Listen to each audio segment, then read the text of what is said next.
ગુજરાતમાં નાના બાળકોની ભરખી જતા ચાંદીપુરા વાયરસનું સંક્રમણ દિન પ્રતિદિન વિકરાળ સ્વરૂપ ધારણ કરતો જાય છે, ત્યારે ભરૂચ જિલ્લા આરોગ્ય વિભાગ પણ સક્રિય બન્યો છે.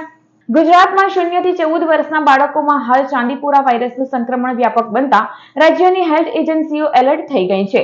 સેન્ડ ફ્લાય નામની માખીથી ફેલાતા આ વાયરસની પ્રતિકાર માટે હાલ તો કોઈ નિશ્ચિત સારવાર કે દવા મોજૂદ ન હોવાને કારણે તેની ભયાનકતા વધવા પામી છે. બાળકોમાં માથાનો દુખાવો, તીવ્ર તાવ, બેશુદ્ધ થઈ જવું તેવા સામાન્ય લક્ષણો ધરાવતા આ વાયરલ સંક્રમણને પગલે રાજ્યમાં 15 થી વધુ બાળકોના મોત નીપજ્યા હોય તે સામે સરકાર પણ હવે ગંભીર બની છે. આરોગ્ય વિભાગની ટીમે આ વાયરલ સંક્રમણ અંગે અંકલેશ્વરના ખ્યાતનામ બાળ વિશેષજ્ઞ ડોક્ટર સતીશ ગુપ્તા તેમજ ડોક્ટર નીરજ ગુપ્તાને તેના પ્રારંભિક લક્ષણો તેમજ તેના પ્રતિકાર માટે કેવી તકેદારી રાખવી જોઈએ તે અંગે તેમનો પ્રતિભાવ લીધો હતો.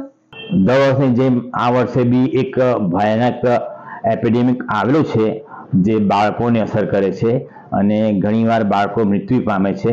એટલે આપણા જે ગુજરાત સ્ટેટમાં બહુ વધારે છે અને આપણે બધા અહીંયાના નાગરિકો છે ભયભૂત થયેલા છે. એટલે એમાં ભયભૂત થવાની જરૂર નથી, પણ આપણે અમુક કાળજી લેવી પડે. હવે સૌથી પહેલાં તો આ ચાંદીપુરા છે શું? એટલે ચાંદીપુરા એક વાયરસથી થતું રોગ છે જે પહેલાં સૌથી પહેલાં મહારાષ્ટ્રના ચાંદીપુરા ગામમાં જોવા મળેલો આપણે 1965માં. એટલે એનું નામ રોગ ગામના નામ પર ચાંદીપુરા નામ પાડવામાં આવ્યું છે. એટલે એની ચિંતાકારક શું છે કે એમાં બાળકને વધારે થાય છે.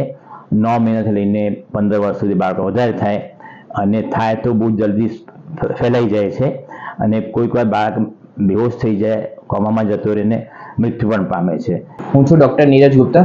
હું અંકલેશ્વરમાં બાળકોનો ડૉક્ટર છું. અત્યારે એક ભયજનક બીમારી જે કે ચાંદીપુરા વાયરસ, એ બીમારીનો પ્રકોપ ગુજરાતમાં જોવા મળી રહ્યો છે. તો આ બીમારી જે છે એમાં બાળકોને મોટાભાગના 9 મહિનાથી 14 વર્ષના બાળકોને આ બીમારી વધારે લાગે. આ બીમારી ઇન્ફેક્શન એટલે ચેપી રોગ કહેવાય. ચેપી રોગ કઈ વસ્તુથી થાય તો મચ્છર કરડવાથી, સેન્ડ ફ્લાય નામની મોસ્કિટો હોય કે સાધારણ ઘરની મોસ્કિટોથી થઈ શકે.